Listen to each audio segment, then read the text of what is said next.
Am I there? Am I there? I don't know. So it is transfer deadline day, and a few different bits and pieces have been going on. I've been at Ball Street today, up in Liverpool, where I should have been at Bodymoor Heath, really, with the Villa stuff. But we've had a few questions in talking about the transfers that have been going on at Villa over the past window. So I'm going to get started. If you've got any more questions, make sure you're tweeting us in and commenting below in the comments of the video, and we'll make sure you try and get those questions answered. I do say if there is any background noise of any sort, that is because I am literally in the train station now. So let's get going. This first one from Alex, who said, after what we've signed so far, what would you bring in before the end of the deadline? This is an interesting question. I think that majorly we need another defender in.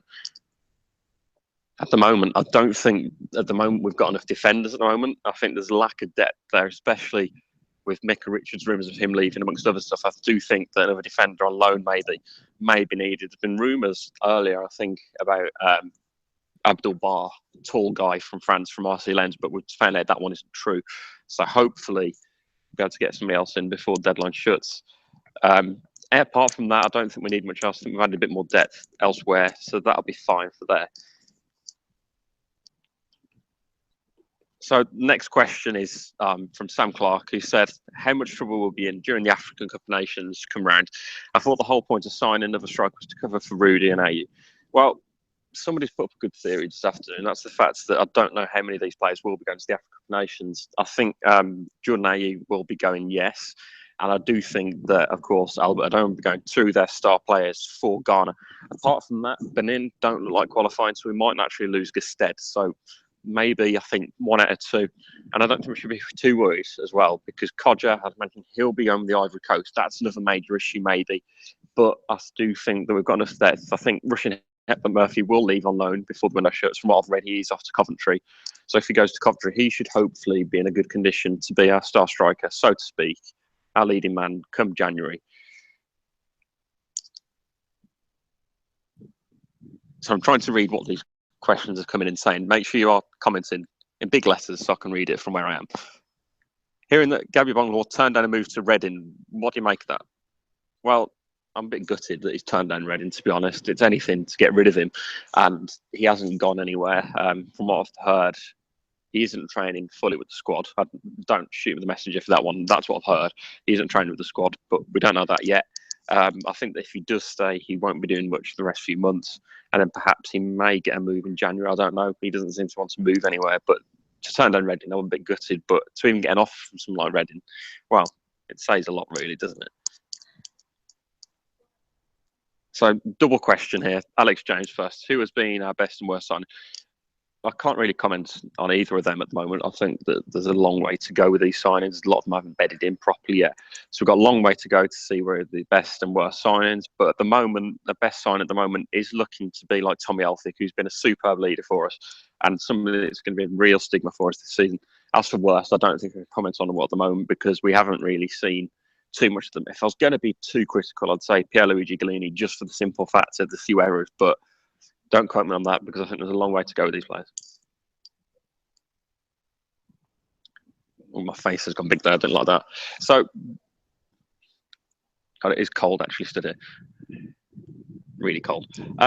Does Keith Weiner's tweet hint another arrival before the deadline? I think it does. I read somewhere, though, from a Sky Sports journalist, I think it was, that Roberto Di Matteo has left the training ground. I don't know how true that is. But if it is the case that Keith Weiner's still at Villa Park, I think there's a hint in that tweet that he did send that there's something on the way. It's a very teasing tweet, but from what I've understood as well, there was a loan deal potentially in the pipeline, so maybe a defender, I hope. But Keith Weiner's is hinting that there's another deal in the pipeline, which I really do hope is the case, because we do need extra bodies at the moment. We are a bit lightweight in numerous positions. Oh, God, there's numerous questions here. These are all from YouTube. First one, what do you make of Adama by Ricky Rogers? I think Adama was a brilliant signing for us. I think he's going to be really good for us. He's got a lot of ability, and I think he's someone that will really add to our game. He's a player that can cross as well. We haven't had a player that can cross for God knows how long, since Gareth Barry days, Ashley Young days. So I think he's a really good signing for us. And price at $6 million, though, it might be a bit steep, but if you get to say at the league, I think it's definitely worth it. I must say, if you are commenting, make sure you drop us the comments below, and also going over to our Twitter handle and on Facebook so you can get those rest of the comments in. Adam Moore, do you want another goalkeeper or do you trust Galini fully? I think the situation with Galini is confidence. Get him a bit of confidence and he needs competition. I think an experienced goalkeeper is something that will be needed for him. If we get an experienced goalkeeper in, then I think it will help him. But at the moment, experienced goalkeeper isn't likely. I don't know if there's any on free agents. If there's somebody on a free agent is a keeper, then maybe we can bring him in and he can actually do something for us. But I don't quite know, though, about him yet. But hopefully we can come up with something. Somebody that can really help us. Even if it's just somebody like Andy Marshall, who's, I don't know if he's goalkeeping coach anymore or somebody else, I think he's left. But I do think that at the moment,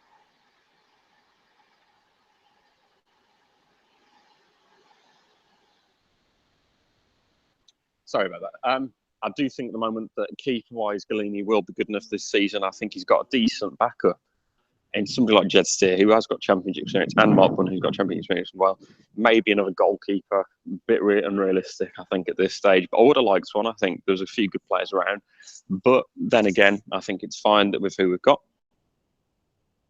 George Turner, where do you think we'll finish in the championship now with all these signings? If you'd asked me a week ago, I'd have took top 6. But since we splashed out Jonathan Codgerman with £15 million and then £6 million on Albert Adoma, I do think that we have to be aiming for the top 2 now. I think it's unacceptable to spend, I think it's a net spend of like £38 million.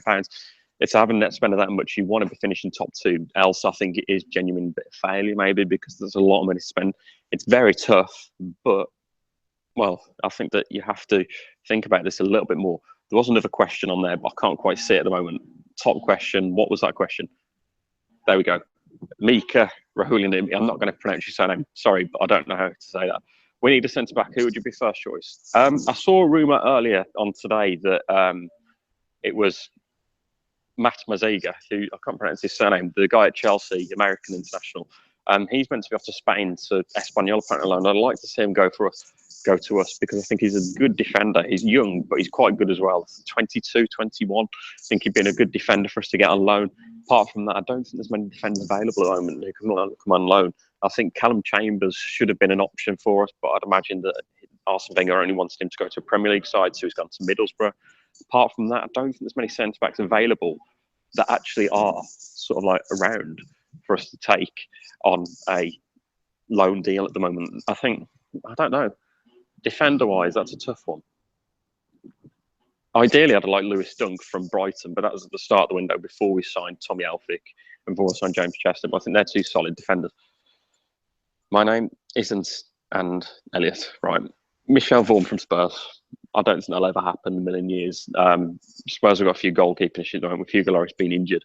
So I think that ideally that isn't going to happen anytime soon because for the simple reason that Spurs have got a quality goalkeeper there. I put Michel Vaughan in the top 10 goalkeepers in the league at the moment. So maybe I think that's too unrealistic for us at this moment in time. Tom Simcox has said, think we need another wide man. So when we lose our attack in January, Grealish behind McCormack is an option. I have considered this. I think the option of another wide man could be the case. I think the next one could be useful. But then I don't know who's available. I think there's a few people that have talked about Aidan McGeady. Pardon me, had some dominoes. Aidan McGeady, that's the one that I think would be a good one. He did well at Sheffield Wednesday last season. I think he's not good enough for the Premier League anymore.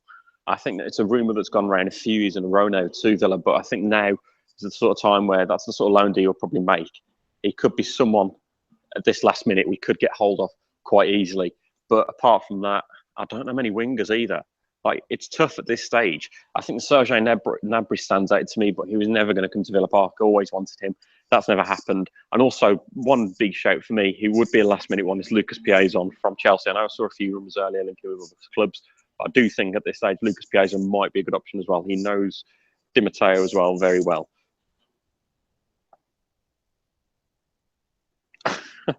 Simon Joyce said, you and Dan both have Tesco value tea bags. Sort it out and get some PG tips for Twinings.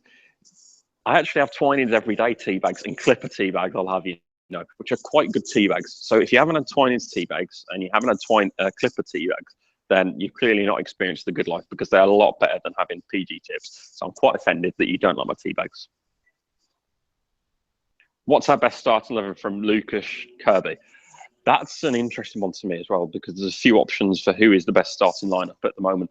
But I think to me at the moment, it's Galini in goal as number one for us. The back four, it's got to be right back Ritchie De Laet. I think Ritchie De Laet's superb signing, superb acquisition, quite cheap as well, easy to get hold of. Centre back solid with James Chester and Tommy Elphy. Right, a left back's a more interesting one, I think, because Ali Sissoko's put in a really good shift in recent weeks at left back. So I don't know if I want to take him out yet, but obviously the obvious choice is to get Jordan Amobi back in that team and fit and ready.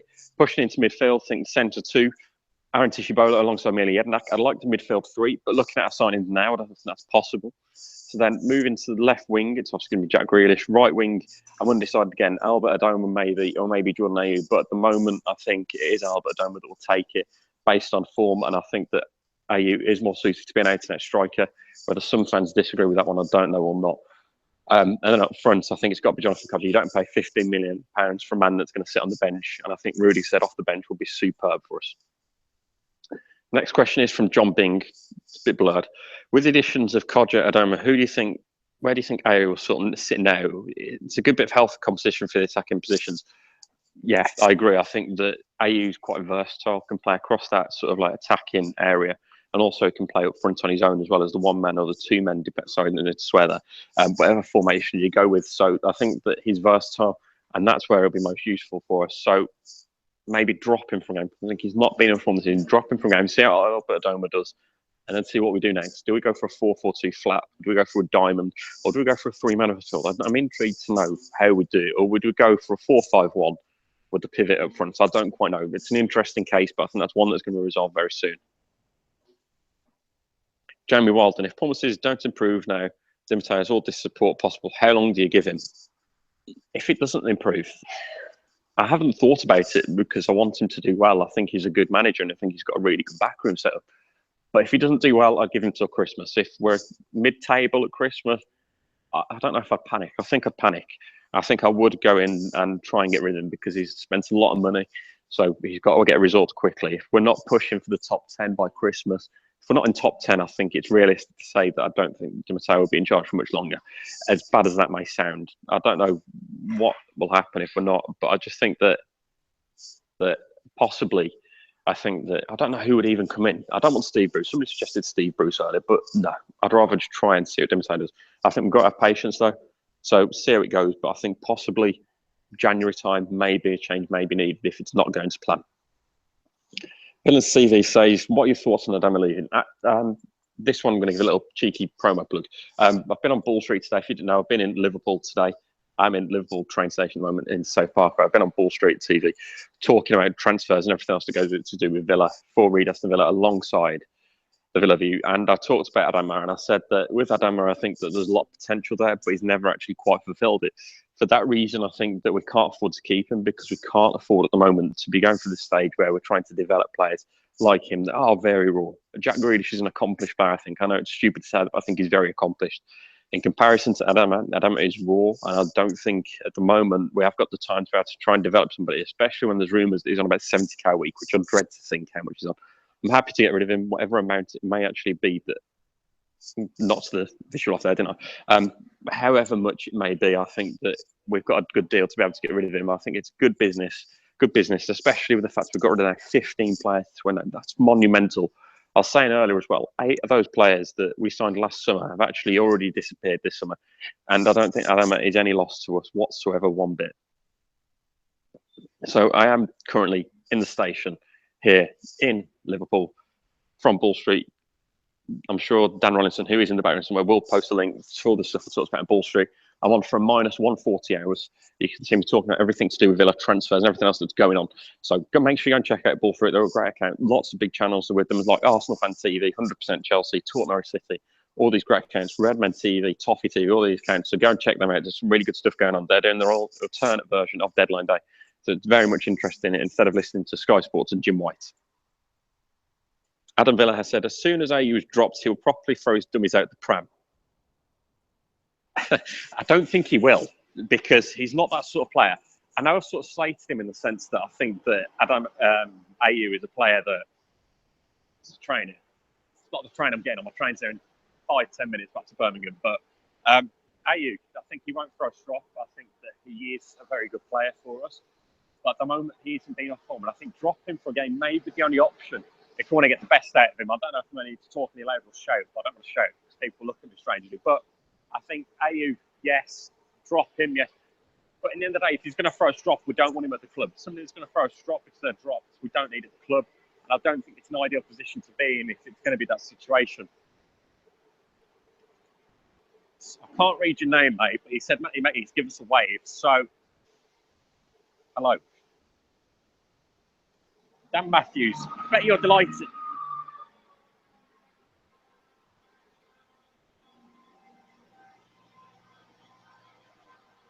When people look at you funny, there's a train that's absolutely packed with people and I'm talking directly on my phone. People are probably thinking, what the hell am I doing? But, right, that's gone. Peace and quiet. I'm really not happy. What's that say about Gabby? Yeah, I'm not a huge fan of Gabby Agbonlahor. I think that he is lazy. I'll publicly admit that he is lazy. I know he's done a lot wrong in the past that some people probably don't know about, but he has done a lot wrong. The Fat Camp thing was embarrassing for the club, let alone him. Go. There's a long way to go in this season, and maybe Gabby can come back for us at some point. I don't hope it personally, but if he can put something in, something that, I don't know, something magical that he's never produced before, then yeah. But the likeliness of that is pretty slim. But then again, I'm happy that we've got rid of so many men. I think we have to look at that at the hindsight right now. I think we've done some really good business. I'm really happy with what Tony's done and what Keith's done and all the rest in the background. They've done some fantastic work. Can't praise them enough. Well done to all those Dome guys. I'm going to wrap it up here because my train's about to arrive in a few minutes and I don't look stupid any longer because this is the weirdest thing I've possibly ever done. If you haven't already, do you think that you need to enter the competition? Because if you haven't entered that competition, you need to do the link in the description for that as well. Competition is worth £30 to spend on classicfootballshirts.co.uk. Go and check out those classic shirts from Aston Villa or every other team and nation in the country worldwide. You go and spend yourself some money. There's also a link in the below so you can get 10% off. So you can get 10% off. That does benefit us as well. We get a commission from that. We don't go down to the pub on the lash. We go down and use the money to help us grow as a fan channel. And then finally, make sure you are going out to the Tea Brew. We've had released a new one today about Jonathan Codger. It's a bit of a mishmash. I'm called Dan Bodell on it. Don't know why. But anyway, make sure you drop us a like below. It's been good speaking to you again tonight. If there's anything else that does happen, make sure you're tweeting the VillaView _ on Twitter. And speak to you soon with our discussion show. Comment below what you thought about this. Did you enjoy my sort of impromptu video? Goodbye.